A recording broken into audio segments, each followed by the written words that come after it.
एक दिन ब्रह्मचारी माधव किसी जंगल से गुजर रहे थे। तभी अचानक उनकी नजर एक शेर पर पड़ी जो मोटी रस्सियों से बंधा हुआ था। शेर की आंखों में बेबसी थी। जैसे ही माधव पास पहुंचे, शेर धीमे स्वर में बोला, हे ब्रह्मचारी, कृपया मुझे आजाद कर दो। मैंने कई दिनों से कुछ खाया नहीं है।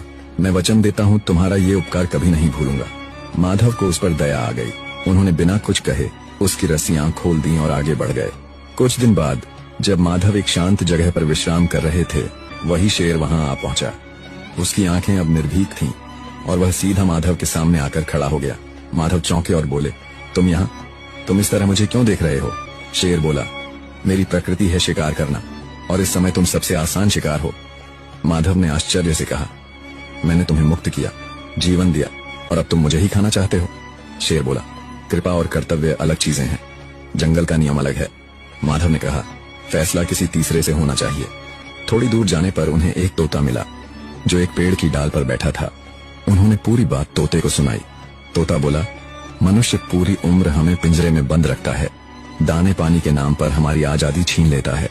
जब मन भर जाता है तो पिंजरा किसी और को दे देता है। मैं शेर का पक्ष लूंगा। माधव चुपचाप आगे बढ़े।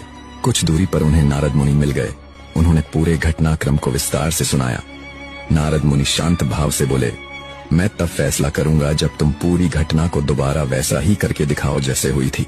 माधव ने बिना कुछ कहे शेर को दोबारा उसी तरह रस्सियों से बांध दिया जैसे वह पहले बंधा था। जब रस्सी कस चुकी थी, नारद मुनि मुस्कुराए और बोले, फैसला हो गया। नेकी हर जगह नहीं करनी चाहिए। जो आजाद होकर काटने लगे उसे फिर से बांध देना ही बुद्धिमानी है। दया करो, पर पहचान के साथ, क्योंकि हर जरूरतमंद भरोसेमंद नहीं होता।